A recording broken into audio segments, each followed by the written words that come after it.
Right. You guys ready? Yep. All right, I'm ready. So let's rock and roll. Good to see everybody. I've already got a chance to meet a lot of you. My name is Greg Hintz, or GP Hintz, and I get to share a very exciting message with you. And the fact that you're here makes me so excited because we're going to be talking about the subject of pornography.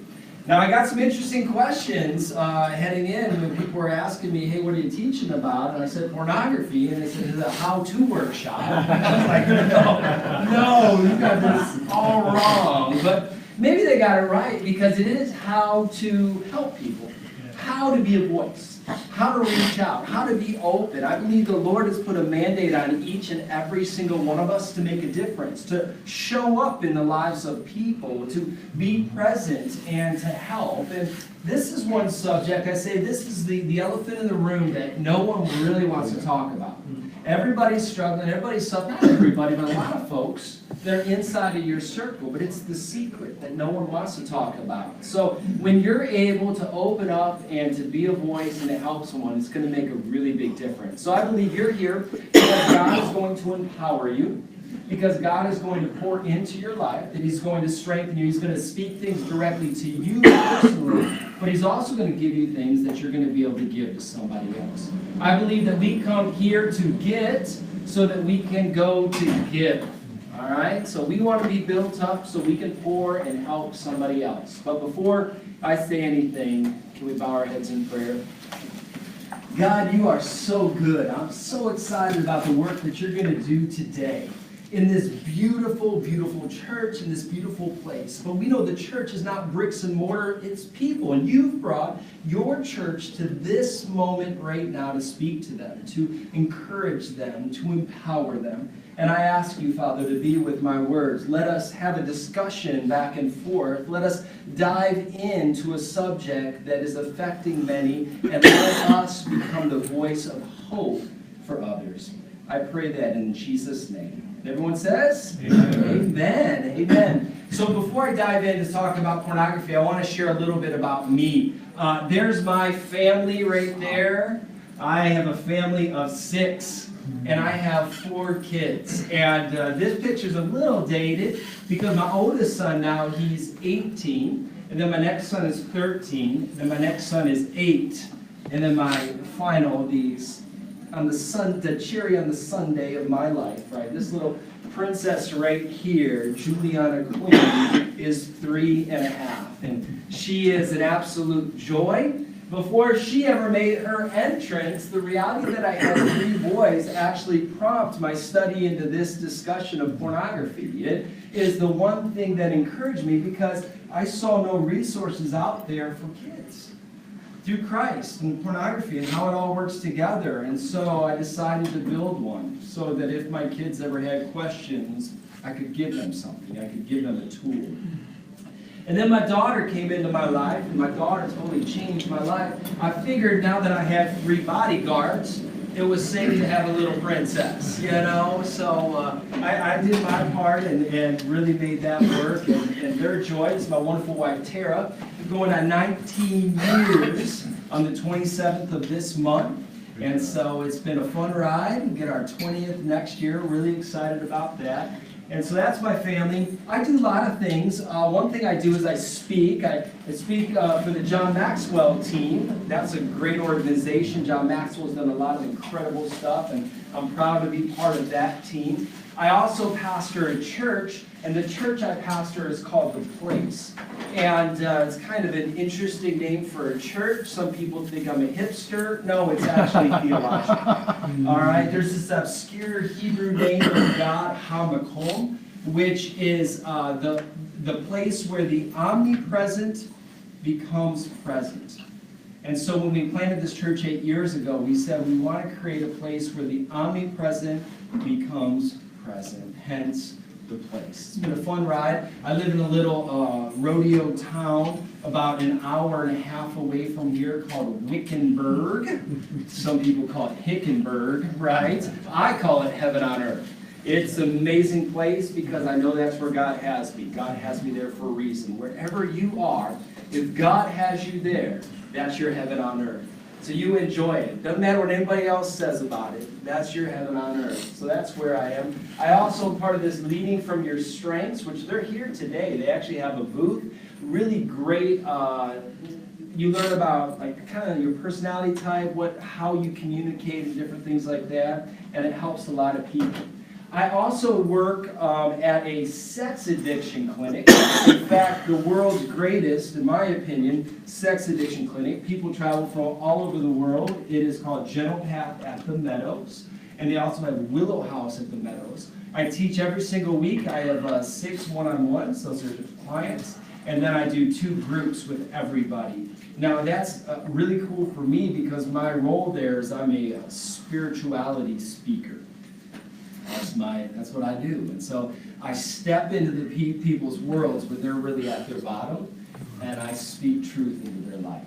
And it's so exciting. It's a 45-day program, and I see people's lives radically changed in just the course of a month and a half. So they're doing incredible work there. I've also wrote a couple books. Wrote this book was my first book, The Best of Life Manifesto, How to Change Your Life in Every Area. Then I wrote this book right here, Born Again, Breaking the Death Grip of Pornography. If you want a copy of that, $10 today. Got them in the back. You can have about like 10 copies with me if you're interested. If you're into social media, I wrote this book a little while ago called Facebook Jesus, How to Build and Grow a Church Using Facebook. Because it's a few years old, it's super, super cheap. $2.99 for your Kindle, so you can go ahead and hop online and get that. I didn't bring any copies of that with me. All right? So now let's dive into what we're going to be talking about. Now, remember, I'm trying to empower you to become a voice. You're going to learn things, but you're also going to take things and you're going to pour them out to others. Has anyone heard of this church called Planet Shakers Church? Has anyone ever heard of it? A couple people? It's a church. It's over the pond, all right? I think it's Australia or New Zealand. They planted all kinds of churches. It's kind of a big church.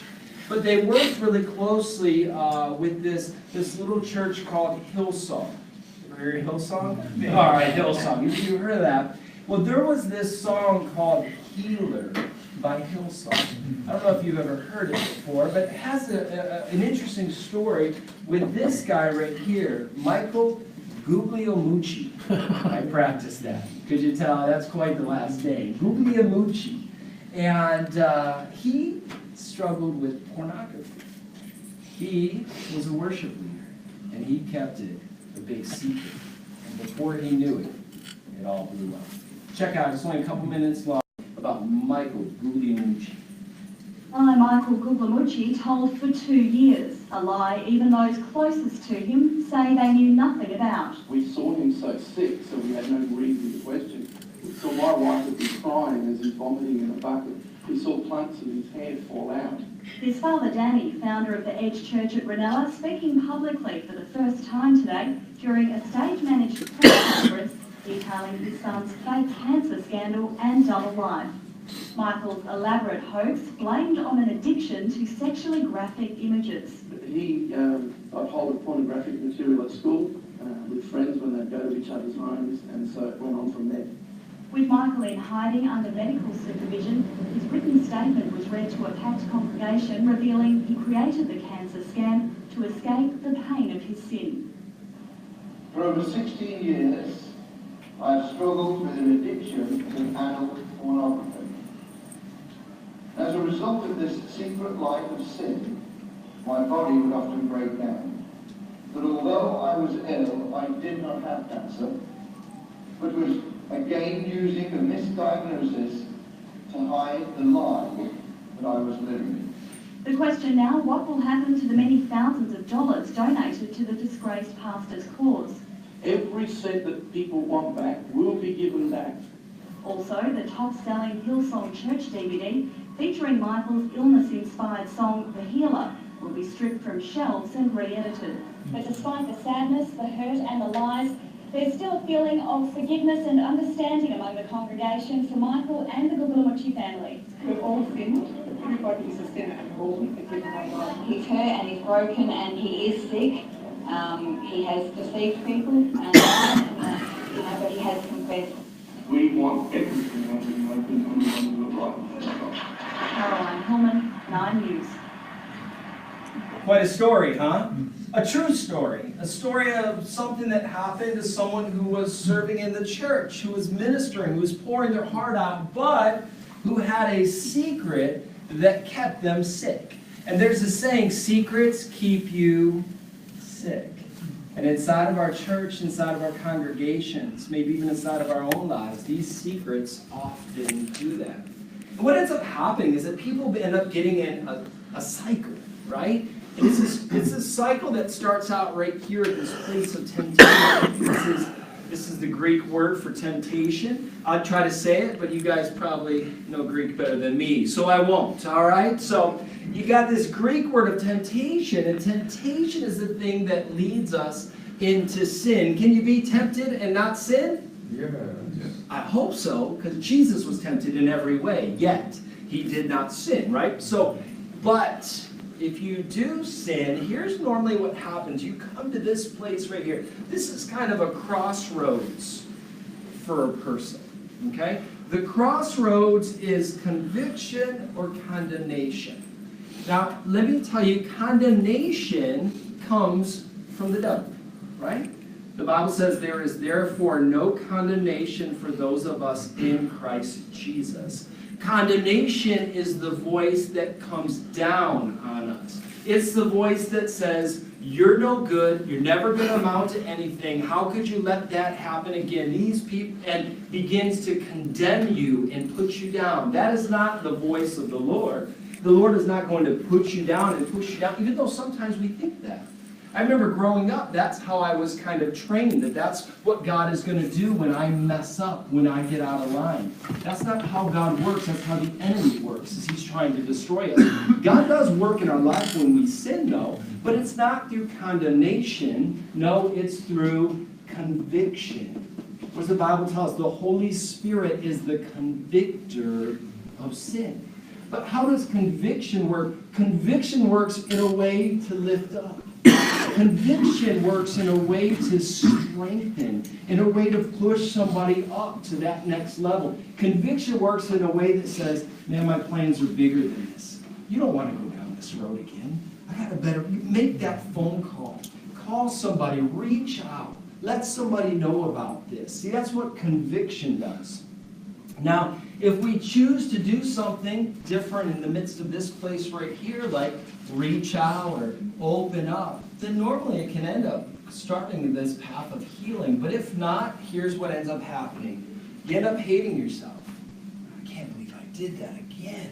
Man, I told myself I'd never do it. And then you make the commitment, I'm never going to do that again, man. I'm just going to stay strong. But then, before too long, what happens? Temptation comes in. And so we find this cycle, and you can't break free. The only way you can break free is if you scratch the record so it can't continue to go around the same cycle. The way you scratch the record is what we're going to be talking about today, is how you find freedom. Now, the one thing you can't do is you can't stay quiet about it. And here's what you need to know, especially in our culture where we are today, that everyone knows that porn is out there. No one really talks about it, except the younger generation. They really don't have a problem talking about porn. And unfortunately, children are exposed to pornography much sooner than we would ever want to happen. In fact, the average age of exposure to pornography is 11 years old. Now here's what you need to know, especially you're working in the church, you're working with families, you're working with kids. If it's the average, that means that half are older and half are younger. That's how averages work. And so inside of your church and inside of your ministry, oftentimes children have already been exposed to this thing called porn. And it happens a lot of times because maybe friends that they have are exposing them and showing them. I still remember the first time I got called over to this lady's house, and her kid was in my youth group at the time. It was actually her grandson. It was a grandma who was raising her grandson. And she called me up and she said, you need to come over to my house. I said, okay. I show up. I don't even know what's going to happen, but she points at the PlayStation 4 or 3 or something, and she was like, there's something with that thing. And I'm like, what do you mean? She's like, I don't know, but there's just something going on. And so I said, okay, I'm not a gamer. All right, I know some of you guys are gamers. I'm not. All right, my kids are like pros, but not me. I don't know how, but I picked up the buttons and I started hitting things and hitting start. I know enough to kind of get in trouble. All of a sudden, I don't know what button I hit, but porn on the big screen starts playing, right? I look over at Grandma and I see her face. And I'm just hitting buttons like, stop this, but don't pause it, erase it, get rid of it. I don't want to be in this situation anymore. But it showed me in that moment that here you have this video game. This video game mom and dad go and spend $400 or $500 on. Buy as a Christmas gift that they've been asking for. And now on it, they have full access to the internet. And a lot of times end up watching porn, using it. And mom and dad don't know because they don't play video games. They don't even know how to turn the thing on. So the kids just have a set of habits. You know, they're in the back seat with their little game system at their hands, and those also get on the internet. You think they're playing Mario Kart, and they're watching porn. I mean, it can literally happen. Or then maybe not even that. You don't even need a video game system. How about the cell phone? I mean, we're really super quick to get our kids the cell phone. And why do we get them the cell phone? So we can keep track of them. So that we can get a hold of them whenever we want. But here it is, a tool that's not necessarily evil, but can be used for evil things. It's not a bad thing. It's good with the proper foresight into this possibility that your child may be tempted to do something they shouldn't. It can be a great tool for you to use to communicate back and forth. And that's the world that we live in. 2018, it's a different world. I remember back in the day, you actually had to work to get pornography. You had to go to that seedy part of town, you know, that part that people just don't go to, and then you have to walk into a store and look at a person face to face, put your money on the counter, right? Actually, you know, I mean, it took a lot more work back in the day. I still remember for me, the first time was my buddy, and my buddy's dad was a truck driver. I don't know what it is about truck drivers, but you know, they got a lot of time on their hands, so he had developed over the sense of time a large pornography magazine collection. Now, I had never heard of anything like this before. My buddy's like, you gotta come upstairs. I'm like, why do I gotta come upstairs? We go upstairs, I don't even know how old I am. I'm like probably 12 or something. Go upstairs and he opens up the closet and we go back into the back of the closet, man. And I remember coming and looking and seeing this reality of these magazines. And here's what happened for me at that age. Something shifted and changed. There was a little bit of innocence that was stolen. And I tell you that now because we want to guard innocence. We want to guard purity. I work with people that are adults, who are very successful, who have done very well in life, but they have this secret, and this secret started at a very young age. And they always felt so much shame and guilt around it, they were never able to open up about it. We have to stop that cycle. We have to stop that from happening. And I think sitting in this room, there's probably two thoughts going on, or maybe there's more, but maybe one is that, you know, porn is not a problem, mama, for, you gotta love when the fonts don't go over to the computer, but porn is not a problem for you. And if that is your case, if that is where you are, I want you to know I'm so proud of you. You are so lovely and you are so awesome. But maybe it is. And maybe it's not like an obsession or anything, but it plays a role every now and then. We're going to talk about what we can do because I think for a lot of times you don't want that to be part of your life, but that arousal comes in, that temptation comes in, and you find yourself in that spot. We're going to talk about how to get out of that. But there may be some, too, that feel like porn should not be talked about, especially in church. I mean, come on, church is supposed to talk about churchy things, not stuff like pornography, not bad stuff. Well, here's what I'm going to tell you. We care about the people. We care about the church. Remember, the church is not bricks and mortar, it's people. It's the people that come through that door that you're representing, that you're pouring into. And here's what I need to show you about the culture that we live in today. That 56% of divorces involve one party who has an obsessive interest in pornographic websites. That's a lot. That's like over half porn is playing a role. Did you know that every second, 372 people are typing the word adult into a search engine? Adult. Let me tell you, they're not looking for adult diapers. All right, next. 35% of all internet downloads are related to pornography. There's some people that say the internet was created for pornography.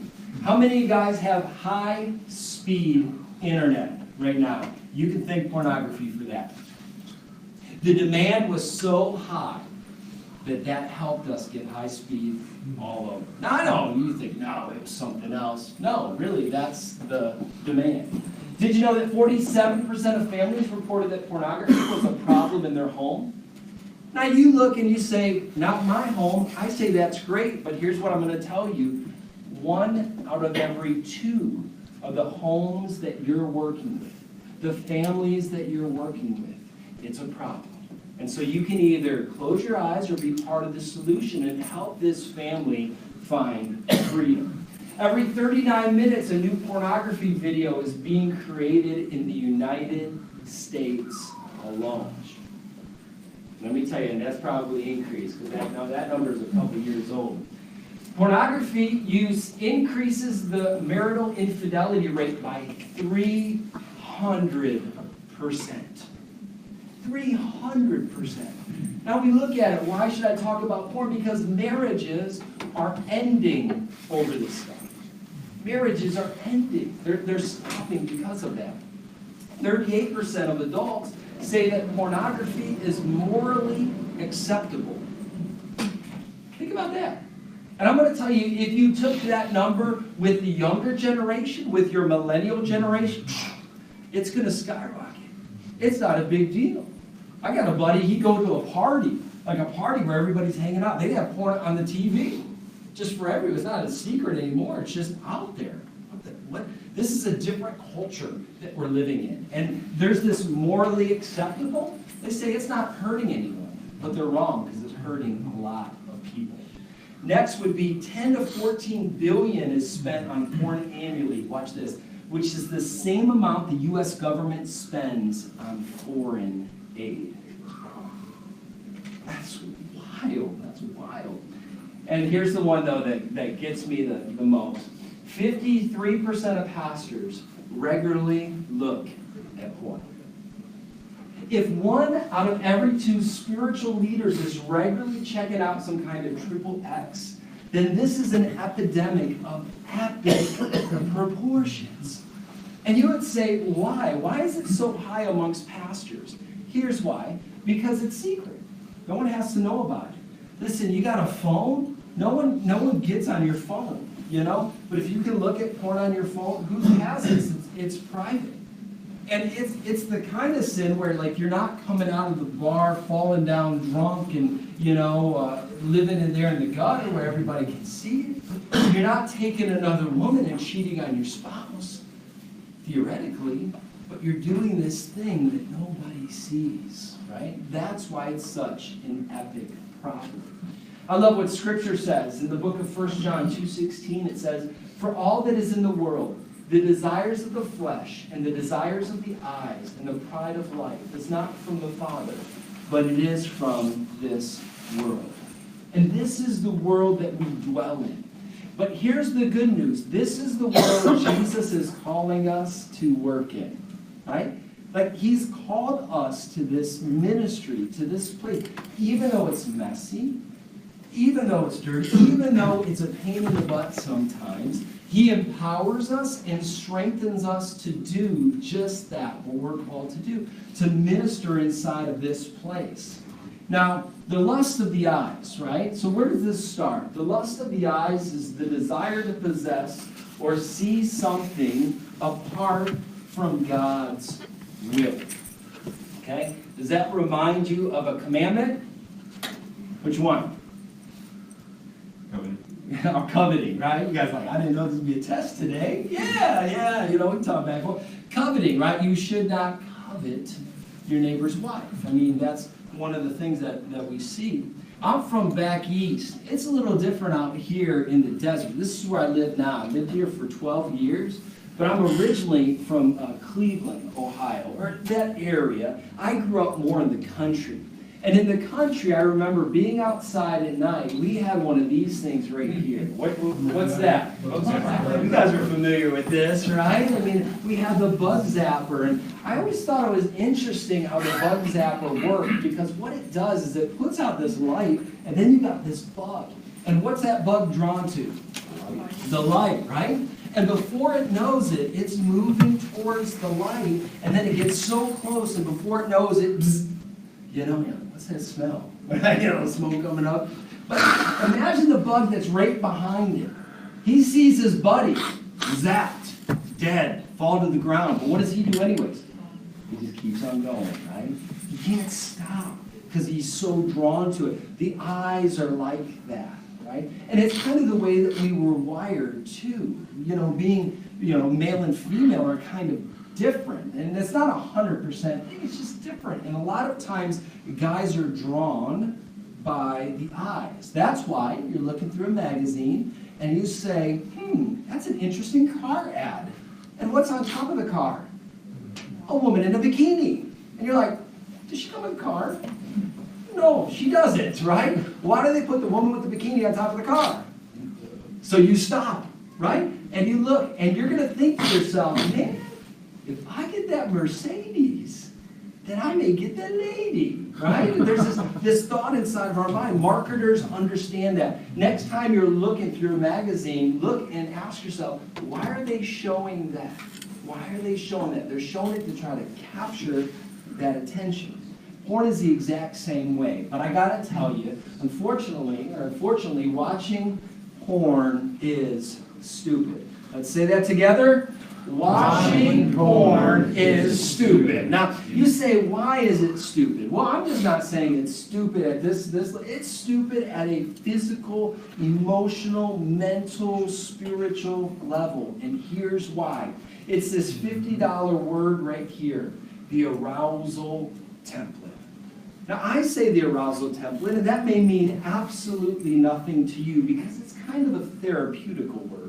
It's a word that's talked about, in realms that are like doctors and psychiatrists and therapists. They know this word, but we don't know it yet. We are all affected by it. A simple way of translating it is that which floats your boat. Now let me try to explain it. I'm not going to talk too high. I'm going to try to bring this down to our level. Exploring the beginning of your relationship with pornography can be quite telling. Most of us have what is called an arousal template. That's a big clinical word for that which floats your boat. And so what you find is this thing that you first see becomes that which you're attracted to and that thing which draws you. Now here's what I want you guys to think about. That's why a person's guarding a person's virginity is so important. We talk about that as the church. I was an abstinence educator for a while. I would go into schools and I would talk to kids about the importance of abstaining and protecting that incredible gift.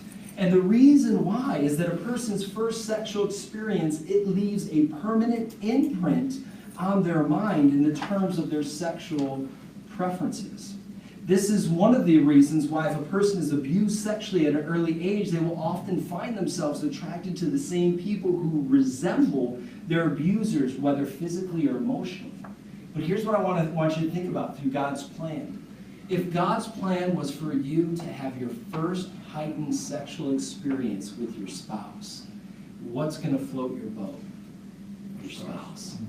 When she walks in, she's the one person out of everybody that really gets you excited. You can't wait to be with. Now we look at that. We look back to the beginning and see it was like, oh, that makes so much sense. But they're proving this stuff scientifically now, so that we look at it and we say, wow, God, you knew what you were doing. That was the one person who would draw me. But here's what's happened. Imagine this. Imagine now our first sexual heightened experience followed by 1,000 different experiences that we've had on web page after web page after web page after movie after video after movie. And before you know it, this thing gets murky on the inside of us. What arouses us? What floats our boat? We don't know, right? Because it's so confusing because of all that we put inside of our mind. So now when we look at it that way, we understand that is why watching porn is stupid, because it messes things up on the inside of us. It confuses things, and not only that, it draws us to things that are unhealthy and not good for us. Let me tell you, I talk to people all the time where, they're doing things that they never saw themselves doing, and how did they get the idea? By allowing themselves to drift. And before they knew it, they're like, oh, that might be fun. They find themselves in this place too. Here's another thing you gotta know about pornography, is that free isn't free, okay? Because, I don't know if you know this, but you can get a whole ton of pornography for free, right? Just by a simple Google search. But free isn't free. Because what pornographers do, actually, they're trying to lead you down a rabbit hole. They're trying to lead you somewhere. See, the people who produce pornography are well aware of this simple biological truth. Most of those who look at porn sites start out with free sites. At least that's what they thought they did. What I remember is that when someone would look at free pornography, there's always these ads off to the side. And the ads off to the side are more specific. They do that on purpose because what they're trying to do is find out how to lead you down this path. Because if you get specific enough, then you're willing to pull out your wallet and start paying for it, because that's the thing that floats your boat.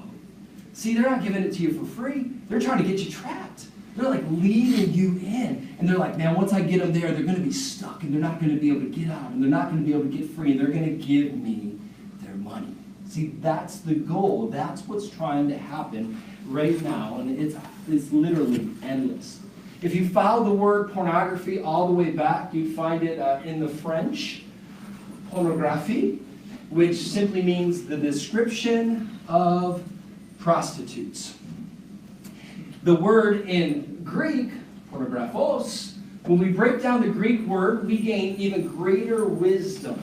The first word that makes up this compound word is this word right here, and it meant prostitutes, or originally bought or purchased. So the original notion was probably that of a female slave who was purchased. The second half of this Greek word came from the word graphein, which meant to write. Over time, this word came to be known as salacious writing or pictures. And I want you to think about that, because that's important. Because a lot of times we'll say, porn, it doesn't hurt anybody. Oh no, it does hurt somebody. At the very core of what it was about women who were bought or purchased, who were taken advantage of, who were used for the sake of somebody else.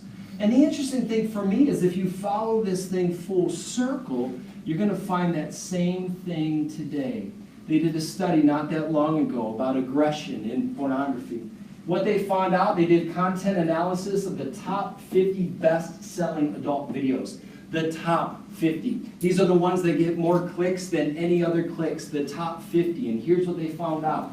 There were 3,376 verbal or physical aggressive acts.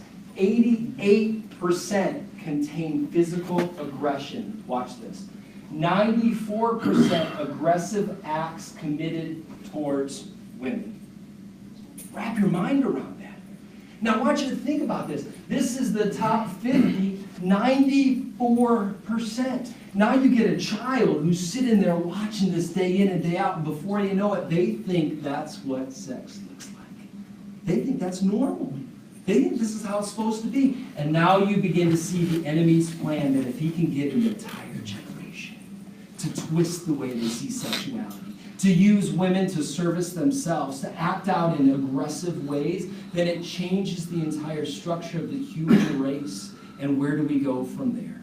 Let me tell you, if we look at this, there's more than 4 million porn websites right now, 89% created in the U.S., 260 new sites a day, and I know that's a little less than the updated number that I just showed you. Revenue is greater than the combined revenue of professional basketball, football, and baseball franchises. That's combined revenue. You know how much those players get paid? Imagine every single player in every single thing. Porn's making more money than that. 30% of the entire internet industry is just porn. Porn industry, it literally makes $3,000 per second. Per second. Google search for bestiality returned 2.7 million returns. Who's the largest consumer of porn? Who do you think? Any guesses? Americans. No, well, maybe, but the largest consumer of porn is the 12 to 17-year-old age group. Largest consumers, that's your youth group. Let me ask you this, have you guys even addressed the subject in your youth ministry? Have you even addressed the subject in your school? Have you even addressed the subject to your parents to talk to with the kids? More than 70% of men from ages 18 to 34 visit a porn site. 70%, 7 out of 10. Those are guys sitting in your church. Sitting there every single Sunday, 70%. Have you talked about it with them? Have you broached the subject? Has it even come up? We're here to meet those needs and to help these people. Has it even come up? If not, why not? Because we're scared? Don't be scared. They know about it. Trust me, if you bring it up, they're going to be relieved. Finally. Okay, what does the church have to say about it? What does Jesus have to say? Is there hope for me? They don't want to be stuck in that place. 9 out of 10 children between the ages of 8 and 16 have viewed porn on the internet. Most cases unintentionally. Unintentionally. Let me ask you this. If you have kids, are you taking steps to protect your kids? Did you know this? Only 28% of parents have installed software on computers to prohibit certain website visitation, and only 17% have such software on mobile devices, and just 15% on gaming consoles. And that number, which was 6 years ago, in 2012. That's a pretty low percentage. And I find that it's not that they don't want to, it's twofold. I don't know that I need it, and I don't know what to get, right? And those two things right there stop us. You know, if you're not a regular consumer of pornography, you don't think that your 17-year-old is. Probably doesn't come into your mind until that one day. You know, you go in the room where you pick up the phone to look at their phone. And let me ask you this about the phone, and I talk about this all the time. Your significant other, your person you're with, your kids, your teenager, are they paranoid when you grab their phone? Do they squirm? That's a sign, all right? Do they have a code that they won't give you? Do they have passwords that they won't tell you? That's a sign, all right? You want to be in a place where you know everything. If you have kids, listen, my kid, my 18-year-old, I know his password because he lives under my roof. And as long as you live under my roof, I'm going to know your password. And if I pick up your phone and you're stressed out, we're going to have a chat about that, right? So have you come to that place? And let me ask you this. Are you in a place where you're willing to give that access to your spouse? Listen, my wife anytime can pick up my phone. I don't have a code on it. She can look at it. She knows every password I have. She can get on my Facebook. I don't even do Instagram. She can get on different things that I am. And I'm not stressed about it. And here's what I want you to know. That gives me an accountability too.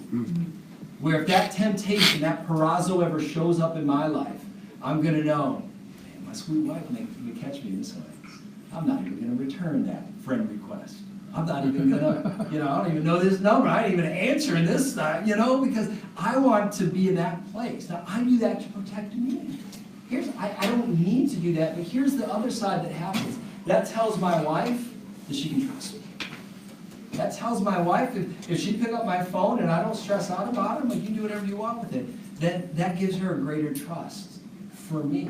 In your life, you got to wrestle with that. And I don't know what your relationship is, but that's just one thing to think about. There's tools out there that you can use, though, to keep safe. This can be in your home.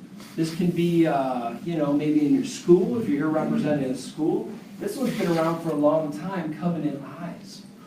Covenant Eyes is a really good tool. It's you can download the app on your phone. You can get it on all your laptops, your home devices. And the way this works is it provides accountability. And so what happens is you have an accountability partner, you put their email in, and they'll get a report about sites that you saw. And it's really a great tool. You got to pick who your accountability partner is.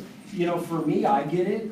For my kids, my wife gets it. It's no big deal. You pick whoever that person's going to be, and it's just this moment where you can really check yourself to say, do I really want to go there? And it's great, especially as you have kids. I still remember my 18-year-old now. Back in the day, he had searched something that was a little inappropriate. So we were able to have a conversation, right?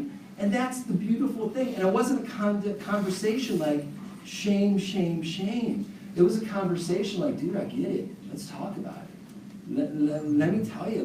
Let's communicate. And it was funny because that was my 13-year-old. With my 18-year-old, I was teaching on the subject. He comes up after, I was teaching a youth group. Afterwards, he comes up and he said, Dad, can I talk to you? Takes me to the back room, breaks down crying. He was like, man, this isn't what I want in my life. I prayed with him, and ever since that moment, we were able to have this open conversation. Listen, if you can't talk to your kids about porn, fix it, all right? Talk to your kids. The average age is 11. You got to be the voice. If they can't come to mom or dad, guess who they're going to go to? Their friends. Their friends are idiots. Don't let them go to their friends. But you want them to come to you, right? And when they come at you, don't get angry, please. I never came to my dad about anything because my dad would get mad. And so I became secret. I can't let my dad know about anything because he's just going to get mad at me. And so with my kids, I said, I never want to be that guy. I just want to be the guy listen, there's boundaries, there's stipulations. I ain't no pushover, right? But I'm not going to attack them because I get it, man. Being a kid is tough. When all their kids are doing these things and you're 13 years old and you don't really know how to handle this. And if you got daughters, it's the exact same thing because now there's these expectations on these little kids, 13, 14 years old, to perform and to do these things. Where does that come from? You have to be the voice in your kid's life. That wasn't in the notes, so that's for somebody in here. Think about that, okay? There's another great program simply called X3 Watch. It works the exact same way as Covenant Eyes. This one may even be free. I know it used to be free back in the day. So is it still free? So free. Still free. It doesn't work with Mac products very well. Oh, okay. Kids get around that really fast. Yeah, so Covenant Eyes is better when it comes to Mac? Yeah. Covenant Eyes has kind of been the staple for it. There's a really cool company out here in Phoenix, though, that I recently found out about. Ooh, and they're not in my notes, but it's called Clean Router. Yeah. Clean Router. Now, Clean Router actually blocks porn at the router base, which is awesome, especially for your kids with video games. Because video games, you're not going to be able to put that Covenant Eyes on there, but if you can block it from the router base, it can't get to any Wi-Fi.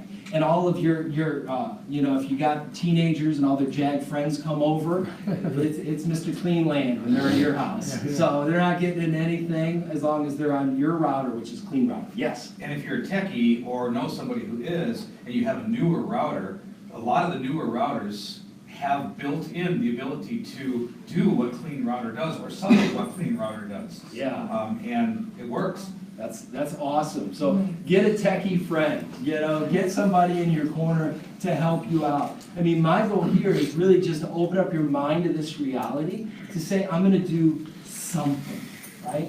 I'm just going to start somewhere. I know, how do you eat an elephant one bite at a time? And so you got to come to the place where you say, I'm going to open up that conversation. I'm going to download that app on my phone.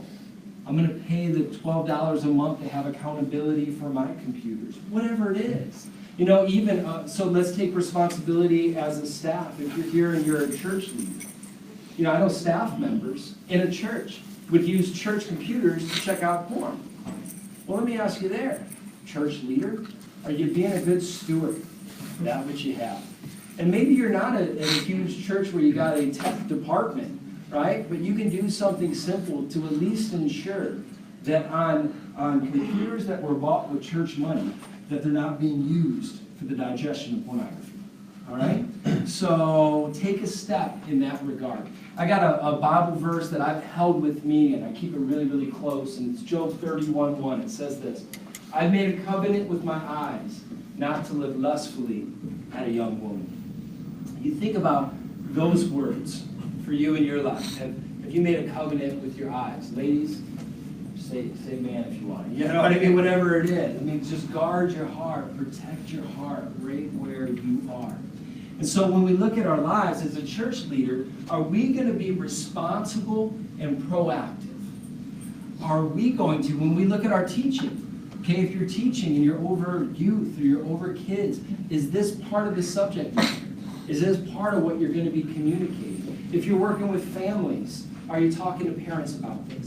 If you're working with married couples, is this a conversation that comes up? If you're doing premarital counseling, do you ask about this subject?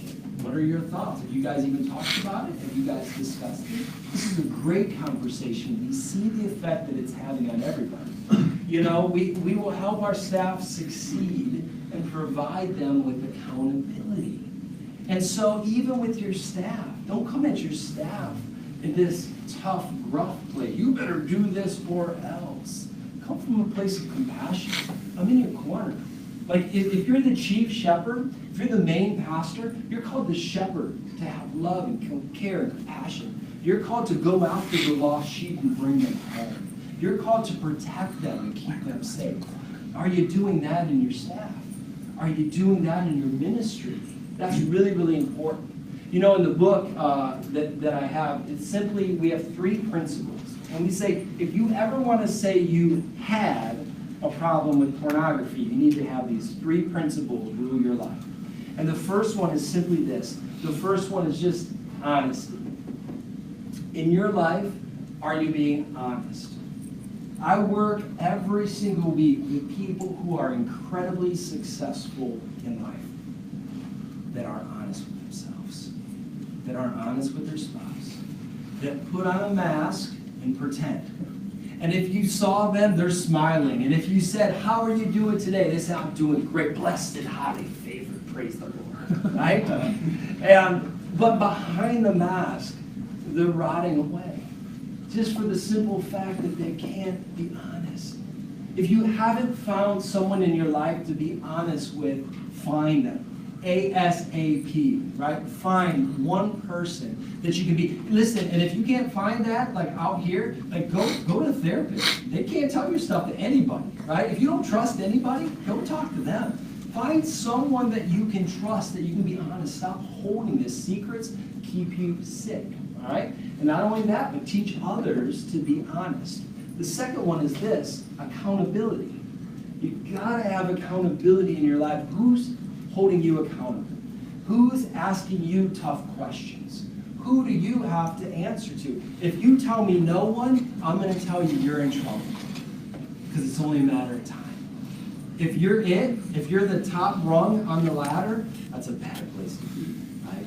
Find someone to hold you accountable. Find someone to ask you tough questions. I was so inspired by the life of John Wesley. And John Wesley, he was the founder of the Methodist movement. And he was very passionate, and he was kind of a radical man of God. I mean, he would just do these crazy things. But he understood the importance of true openness and honesty and how it would strengthen a person's life, and he employed it inside the church. He devised a series of questions that church members would ask each other every week. So they would meet up in groups, and they would ask certain questions. Chuck Swindoll took this same, he was a Christian pastor, a radio preacher. He took Wesley's example, and he devised a series of 7 questions. And he and a group of pastor friends, they would come together, and they would ask each other these 7 questions. And the first question that he would ask the people in the circle was this: have you been with a woman anywhere this past week that could be seen as compromising? I love that. Because I'm not saying did you do anything, but have you been anywhere, because that's where it starts. Have you been anywhere that could be seen as compromising? That question would be asked amongst this group. Second question, Have any of your financial dealings lacked integrity? Good question. Good question to ask. Third one. Have you exposed yourself to any sexually explicit material? Has it popped up? You know, have you been tempted? Has anything happened? They would ask each other this question, eyeball to eyeball. Fourth question was this. Have you spent adequate time in Bible study and prayer? That's part of it, right? You know, they say in recovery that you have to be very aware at 3 moments. When you're hungry, right? When you're angry, when you're lonely, and when you're tired. HALT, right? H-A-L-T. Hungry, angry, lonely, and tired. And I would add, if you're outside of your Bible, if you're outside of your prayer time, are you making time for Jesus? Are you spending time? Are you opening your heart? Or are you spending time there? And if not, let me tell you, you may not be there yet, but if you continue to drift, it's not going to end well. Next question was this. Have you given priority time to your family? Listen, we're in ministry, right? We're serving the Lord. A lot of times, people serving the Lord, their family is the last on the list. We have a saying in my house where it says, I will never sacrifice my children on the altar of ministry.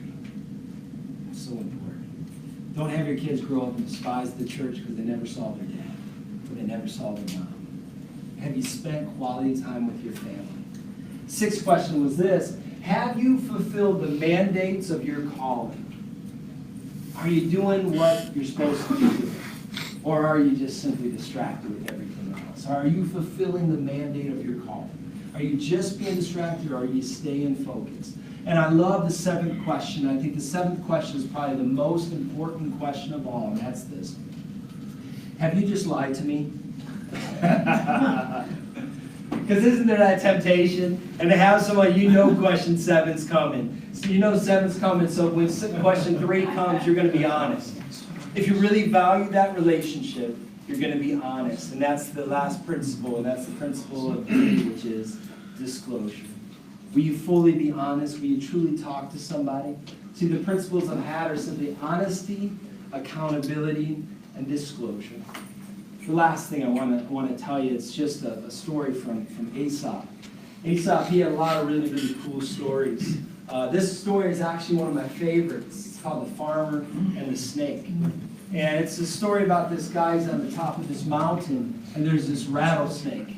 I like it because you got in Arizona today, so you get a little rattlesnake story. Rattlesnake up there. And if you don't know anything about rattlesnakes, when they're cold, they move real slow. And they're not really a threat when they're cold because they can't coil up and they can't get you. So the snake looks at the farmer and says, Farmer, I'm so cold up here. Will you please take me down to the bottom of the mountain? And he looks at the snake and he says, are you crazy? You're a rattlesnake. You're just going to bite me.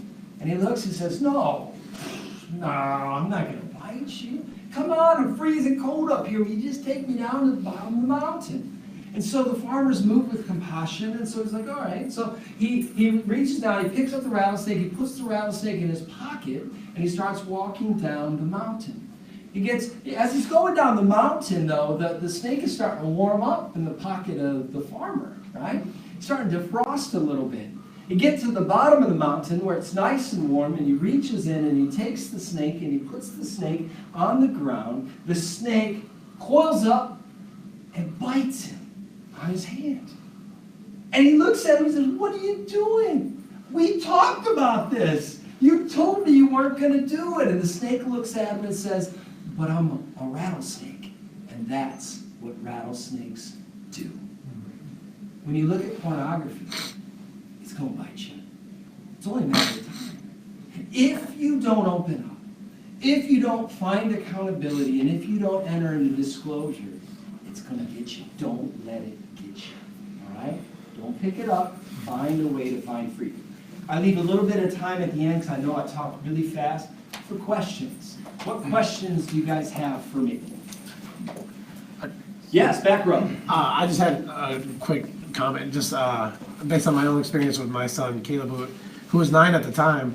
but I go in to check in, because I just randomly will go in his room and just be like, hey, hand me your phone, or hand me your computer. And I learned that lesson from you. But I just picked up his computer, which I have Covenant Eyes on, and he's watching this video on YouTube where it's like adults in diapers, like pooping their pants. But you know that it's not meant to be. It's meant to set you down some kind of crazy rabbit trail. And I have the safe search on the YouTube, and I was like, how did you even find this? And he was like, it was in the suggested videos from Minecraft videos that he was watching. And I think that's something you guys need to be aware of, is that, you know, they're specifically tagging videos, like even just on YouTube, that can get past Covenant Eyes, can get past the safe search and all that stuff, that will get that weird little fetish thing going, like in a little 9-year-old's mind. And I had to have an open conversation with him about what was going on and how that wasn't appropriate and stuff. But it's stuff like that you guys don't even, I mean, you don't even think about. I mean, I was like, what the heck is this? And like, why is this like in the suggested video? You know, my kid just wanted to watch Minecraft tutorial and stuff like that. But it's crazy because they find new ways to get that weird, sick, demented stuff. And I mean, I know you've talked about it, like just videos that you see and you know they're not for kids, or they're meant to do something else. And also, I want to add that if you guys want the PowerPoint, if you fill out the form on the back here, we'll make sure that we can send the PowerPoint to you. He's good, isn't he? He's good. That's Gilly. He's my partner in crime. So good job. Yeah. Not a question, but an experience, if that's okay. Yeah, yeah. I'm a techie. I've got 4 kids, 2 boys, 2 girls, currently on 25 to 17. And we discovered last year that the younger son, who is now 20, had been deeply addicted to porn for about 5 years. And when it came out, we said, he's been in therapy and all of that. And I had protection on everything. Everything. Everything was protected. And the video game consoles are the worst things. And how many parents just, they have their video games in their basement or in their wherever they have it, and the kid, they say, go down there and play video games. It was through the damn GameCube. Yep. Okay, and I had it protected.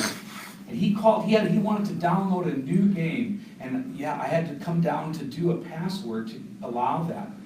The stinker cheated and saw the password I put in when he was 12. And that's all it took. And then, the password was there and all that. So if you have passwords on your game systems, change them regularly.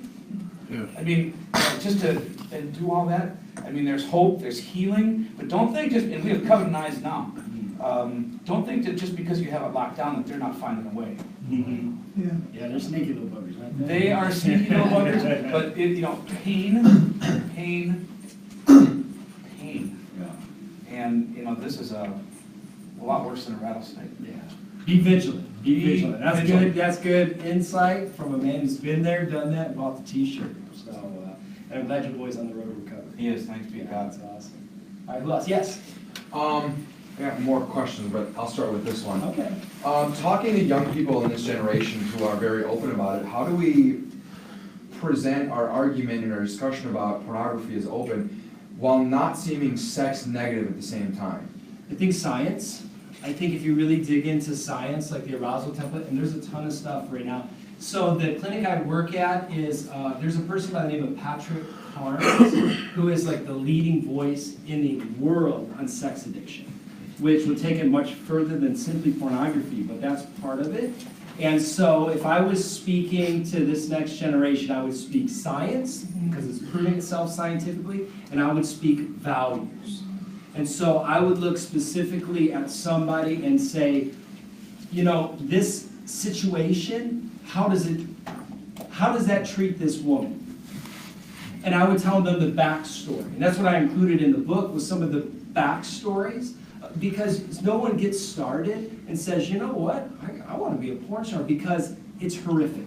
How you're treated, how people treat you, and the things that you have to go through. Oftentimes there's addiction associated with that action, or an incredible sense of self-worth, or a recreation of trauma that they've experienced in their life, whether that's rape or molestation, you find that thing being acted out. So if I'm going to speak to the next generation, I'm not going to be coming from a God says point of view. I'm going to come from this just makes sense. Let's talk about it. That answer? Yeah. Okay, and I'm open afterward. We can add any more questions you have, definitely. One other thing, Greg's book was helpful for my son, you and the other Greg. Yeah. And you know, if you haven't read it or seen it, get it. It's good and it was helpful. So the book I co-wrote with my buddy Greg, we're Greg Squared, and but he's a recovered sex addict and a therapist. And so we co-wrote the book together. I'm kind of a man on the street perspective, and he comes from the therapeutical viewpoint, and we're able to bring a lot of really key concepts. Oh, there's right there. Key concepts together in that. So every chapter, it's my voice and his voice together. And so I'll kind of use even a biblical perspective on things, and then he'll come in through the therapeutical side. He's got a ton of wisdom and a ton of experience. And we have real life stories of people that he helped, not with their names, but with their stories. Some are very happy endings, some not so happy. Listen, the end road to this is not good. It doesn't end well for anybody. Okay? Good. Yes? Where do you stand in response to when I just have read many articles when they talk about like just masturbation in general, like without the pornography, like exploring your body, blah blah blah. Yeah. What do you usually say to that, on that topic? I read something by Richard Foster once, who, he wrote The Celebration of Discipline, and his thing was, really not making a big deal about it. Like, it's that shame guilt side of things. You're talking about a child, like, growing up. Yeah, or I guess just like when they're really starting to explore their, genitalia. And you have to make that decision, I think, in view of, like, your personal thing. But for me, I don't really want to shame and guilt that child as they're, exploring that. But let me tell you, like, obsessive masturbation is definitely an issue that would lead you to see me at my sex addiction clinic, because that opens that door to a lot of things. So there's this tightrope. I don't think that there's 100% yes, no, it's kind of gray.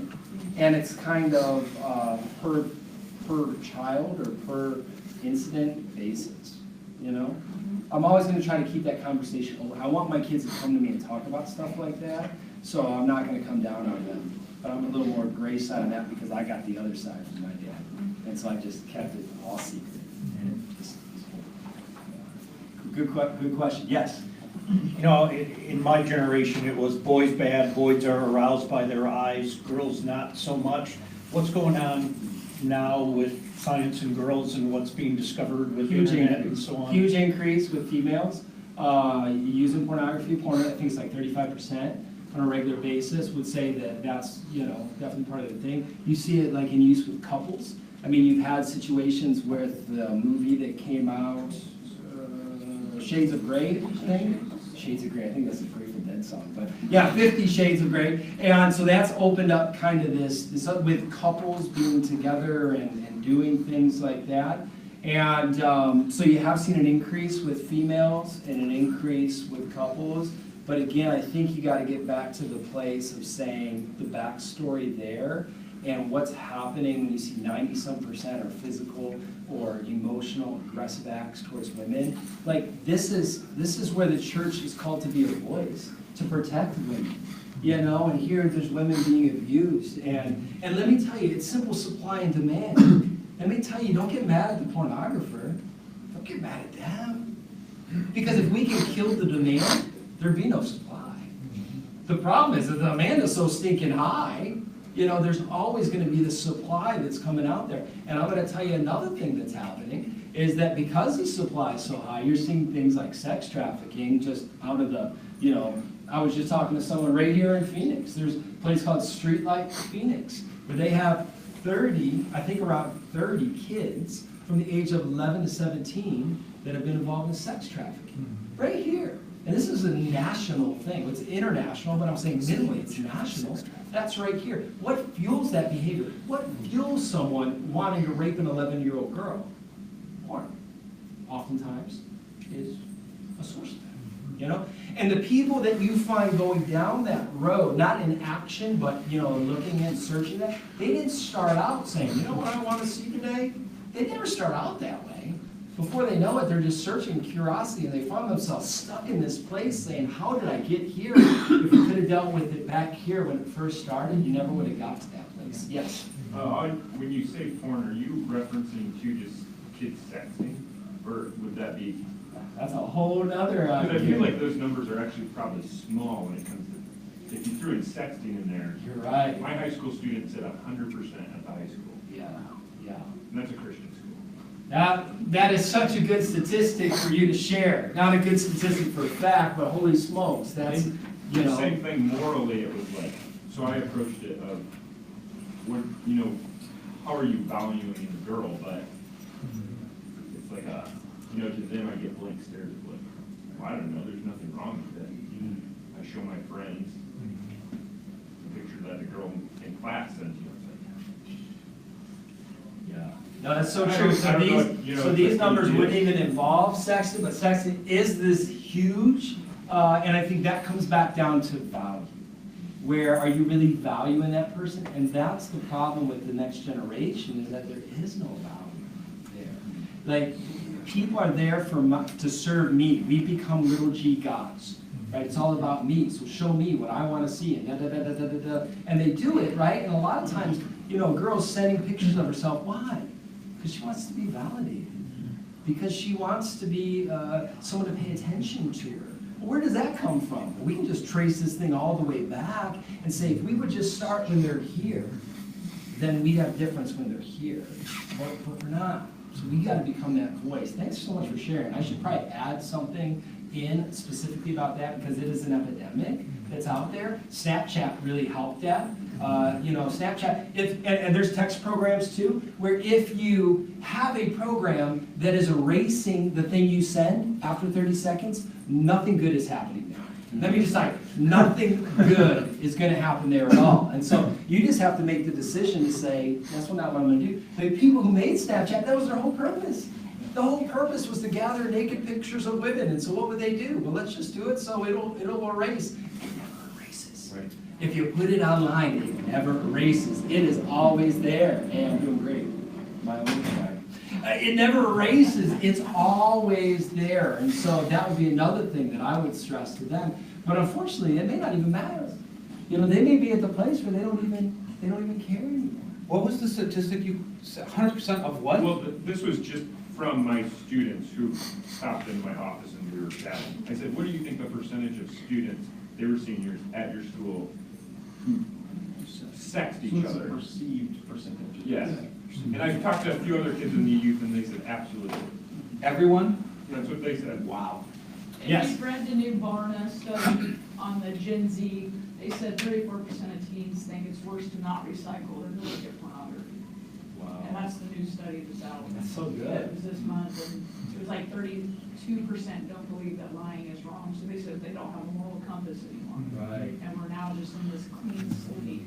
So like the recycling is crazy. So I asked our kids to put their heads down, and like if any of them would be honest, it was pretty much spot on. 18 of the kids.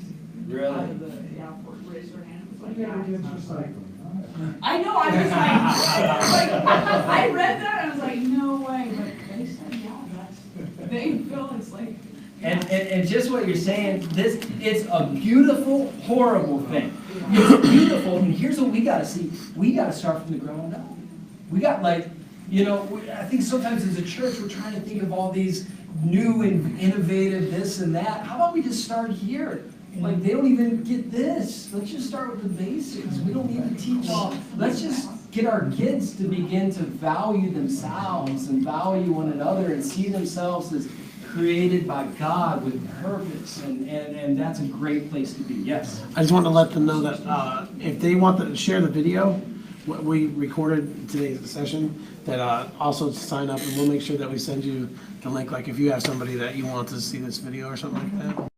Awesome. We're here to serve. I do another session after lunch about Facebook. So if you're interested in that, I will be teaching a little bit about Facebook. You guys have been awesome. I'll stick around and answer any questions that you want. If you need a book or want a book, you can get one in the back. If you need to use a card, I can use my phone and do that for you. But if not, just thank you so much. Have a great day.